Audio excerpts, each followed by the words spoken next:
Assalamualaikum warahmatullahi wabarakatuh. Saya Putri Govinda bersama dengan Cindy Vantristawati.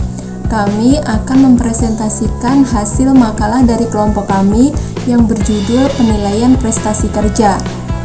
Pada dasarnya, penilaian prestasi kerja dilaksanakan berdasarkan kesepakatan pelaksanaan suatu pekerjaan antara atasan dan stafnya, yang selanjutnya dimonitor dan disimpulkan selama masa penilaian berlangsung.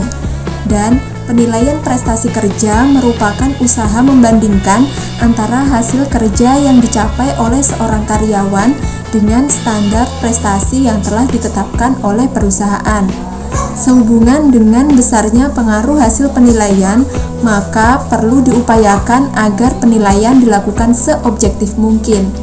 Hasil penilaian prestasi kerja dapat menunjukkan apakah SDM pada organisasi tersebut telah memenuhi sasaran atau target sebagaimana yang dikehendaki oleh organisasi, baik secara kuantitas maupun secara kualitas, bagaimana perilaku pegawai dalam melaksanakan pekerjaannya, apakah cara kerja pegawai tersebut sudah efektif dan efisien, bagaimana penggunaan waktu kerja, dan lain sebagainya. Dengan informasi tersebut, berarti hasil penilaian prestasi kerja merupakan refleksi dari berkembang atau tidaknya suatu organisasi. Penilaian prestasi kerja adalah kegiatan penting dalam perusahaan atau organisasi yang dilakukan secara sistematis untuk mengevaluasi prestasi, kontribusi, potensi, dan sebagai landasan pengembangan untuk mengetahui nilai karyawan oleh orang yang telah diberikan wewenang. Mengingat dalam perusahaan atau organisasi, setiap orang sebagai sumber daya manusia memiliki keinginan untuk mendapatkan penghargaan atau perlakuan adil dari pemimpinnya, sehingga karyawan memberikan kontribusi yang berarti pada organisasi atau perusahaan dan sebaliknya. Hal ini menjadi upaya mencapai tujuan organisasi atau tujuan perusahaan. Menurut T. Hani Handoko, pada tahun 1995 terdapat 10 manfaat yang dapat dipetik dari penilaian prestasi kerja.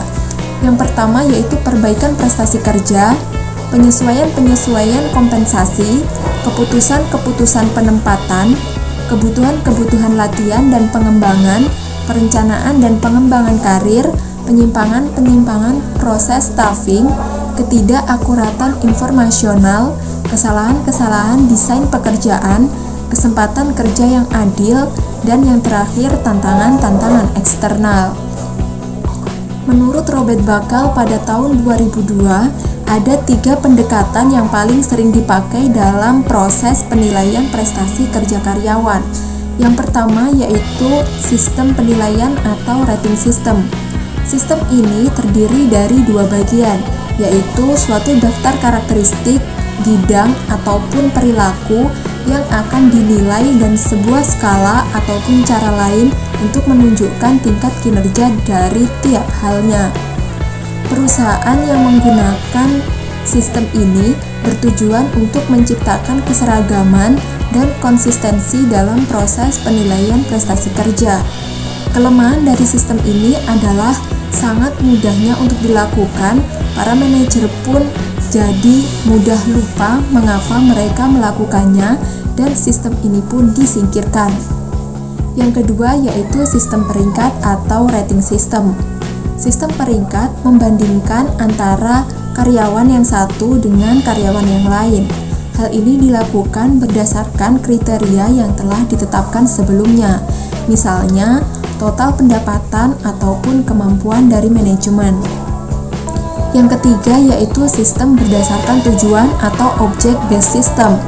Berbeda dengan kedua sistem sebelumnya, penilaian prestasi berdasarkan tujuan mengukur kinerja seseorang berdasarkan standar ataupun target yang dirundingkan secara perorangan. Sasaran dan standar tersebut ditetapkan secara perorangan agar memiliki fleksibilitas yang mencerminkan tingkat perkembangan serta kemampuan setiap karyawan. Tujuan penilaian prestasi kerja. Perusahaan maupun organisasi menggunakan penilaian prestasi kerja bagi karyawan atau individu mempunyai maksud sebagai langkah administratif dan pengembangan.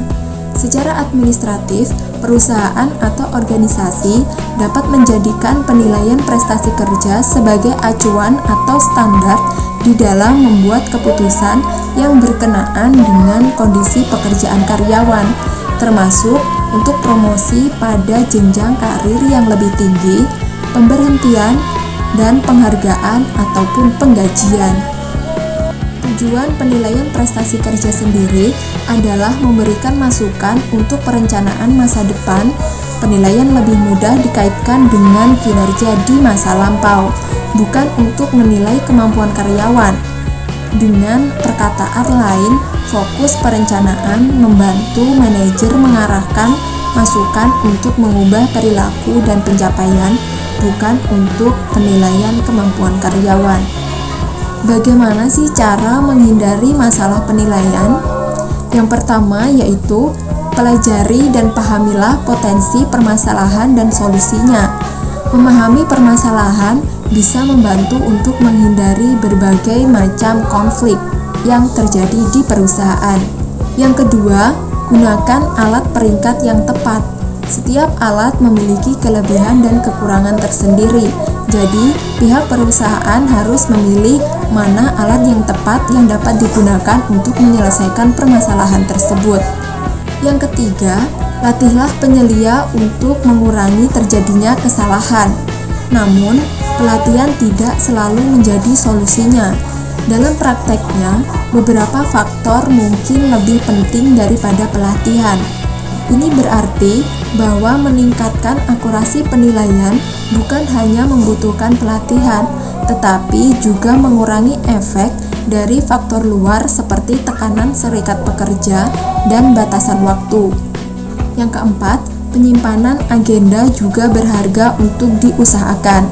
Dengan cara seperti ini, maka kita bisa mengurangi pengaruh yang merugikan dari permasalahan penilaian dengan meminta penilai mengumpulkan kejadian kritis, positif, dan negatif yang terjadi selama periode penilaian. Memelihara catatan demikian jelas merupakan pendekatan yang lebih disukai daripada bergantung pada ingatan. Permasalahan dalam penilaian prestasi kerja. Dalam sistem penilaian prestasi kerja merupakan langkah dari manajemen kinerja dalam proses akan menimbulkan bermacam-macam persoalan baik untuk pemimpin, karyawan, maupun organisasi itu sendiri. Yang dipaksa dipakai untuk tugas manajemen kinerja pasti menimbulkan kesulitan untuk bos, karyawan, maupun organisasi. Dengan menganggap penilaian prestasi kerja sebagai salah satu langkah untuk manajemen kinerja, banyak kesulitan yang bisa diatasi atau paling tidak dikurangi. Penilaian dianggap sebagai konfrontasi jika tujuan penilaian kinerja hanyalah merencanakan program kerja yang akan datang. Tidak perlu ada konfrontasi kalau tujuan penilaian adalah merencanakan kinerja untuk masa depan. Rasanya tidak mungkin diskusi akan gagal menyusun rencana kerja. Masalah-masalah dalam penilaian prestasi kerja. Menurut Deslot, mengemukakan beberapa permasalahan yang terdapat dalam proses penilaian kinerja, di antaranya sebagai berikut. Yang pertama, skala peringkat. Penilaian skala peringkat yang dilakukan oleh manajemen perusahaan, baik di level pemimpin maupun di level supervisor, masih bergantung pada penilaian menggunakan skala peringkat jenis grafis untuk menilai kinerja. Padahal skala peringkat sangat rentan terhadap munculnya masalah sebagai berikut. Yang pertama, ada standar tidak jelas. Skala peringkat grafis ini memang terlihat objektif, akan tetapi menghasilkan penilaian yang tidak adil karena sifat dan tingkat kemanfaatan menilai arti ganda. Yang kedua, efek halo. Dalam penilaian kinerja, masalah yang muncul ketika peringkat yang diberikan penilaian kepada bawahan atau sifat tertentu membuat bisa peringkat orang di atas atau sifat lainnya. Yang ketiga ada kecenderungan terpusat, merupakan kecenderungan untuk memberikan semua karyawan dengan cara yang sama, seperti memberikan peringkat rata-rata kepada semua karyawan. Yang keempat ada longgar dan ketat. Masalah yang terjadi saat penyelia memiliki kecenderungan untuk memberikan peringkat yang tinggi atau rendah kepada semua bawahannya. Yang kelima ada prasangka, merupakan kecenderungan untuk mengizinkan perbedaan perorangan seperti umur, ras, dan jenis kelamin untuk mempengaruhi peringkat penilaian yang diterima karyawan. Bagaimana menghindari masalah penilaian? Permasalahan seperti ini tidak bisa dihindari dan masalah ini bisa diminimalkan dengan cara pertama, mempelajari dan memahami potensi masalah dan solusinya. Yang kedua, gunakanlah alat peringkat yang tepat. Yang ketiga, latihlah penyelia untuk mengurangi terjadinya kesalahan seperti yang telah disebutkan di atas. Yang keempat, ada penyimpanan agenda juga berharga untuk diusahakan. Masalah hukum dan etika dalam penilaian kinerja.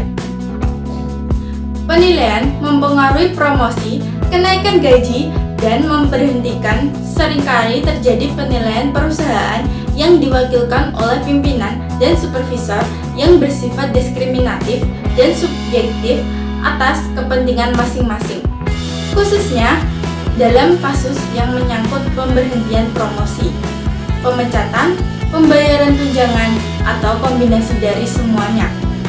Mengapa harus melakukan penilaian prestasi kinerja? Secara tradisional, penyelia langsung menilai kinerja karyawan. Namun, pemilihan lainnya tentulah tersedia dan makin banyak digunakan. Kita akan melihat pada hal-hal yang utama. Yang pertama, penyelia langsung. Peringkat penyelia merupakan inti dari sebagian besar penilaian. Kedua, penilaian rekan kerja. Penilaian rekan kerja merupakan penilaian yang umum digunakan. Yang ketiga ada komite peringkat. Banyaknya pengusaha yang menggunakan komite peringkat. Yang keempat ada peringkat sendiri. Permasalahan dasarnya adalah bahwa biasanya karyawan memberikan nilai yang lebih tinggi kepada diri sendiri daripada saat mereka dinilai oleh penyelia atau rekan kerja. Yang kelima ada penilaian oleh bawahan. Makin banyak perusahaan kini membiarkan bawahannya secara bersama menilai prestasi penyelia mereka, sebuah proses yang disebut umpan balik ke atas atau bottom up. Kesimpulannya, penilaian kinerja adalah suatu penilaian yang dilakukan kepada pihak manajemen perusahaan, baik para karyawan maupun para manajer yang selama ini telah melakukan pekerjaannya sesuai dengan standar dan kriteria yang telah ditetapkan dalam kurun waktu tertentu. Pada saat dilakukan penilaian kinerja, ada beberapa permasalahan yang sering ditemui. Penilaian kinerja yang dilakukan kadangkala bersifat subjektif. Hasil penilaian kinerja kadangkala jika tidak sesuai dengan yang diharapkan akan menimbulkan goncangan psikologis bagi penerima. Metode terbaik untuk menyelesaikan masalah serta menumbuh kembangkan semangat kerja di kalangan karyawan perusahaan khususnya adalah dengan membangun sifat kekeluargaan dan pendekatan. Saran, perkembangan dan kemajuan suatu organisasi tidak dapat dipungkiri jika faktor kualitas manajemen kinerja memberikan pengaruh sebagai driving force atau kekuatan pendorong yang mampu memberikan percepatan ke arah sana. Kualitas kinerja yang baik tidak dapat diperoleh dengan hanya membalik telapak tangan, namun itu harus dilakukan dengan kerja keras dan disiplin yang tinggi, baik secara jangka pendek maupun jangka panjang. Oleh karena itu, sudah seharusnya penilaian kinerja diterapkan di setiap perusahaan maupun organisasi. Demikian presentasi dari kami. Ada kurang lebihnya mohon maaf. Wassalamualaikum warahmatullahi wabarakatuh.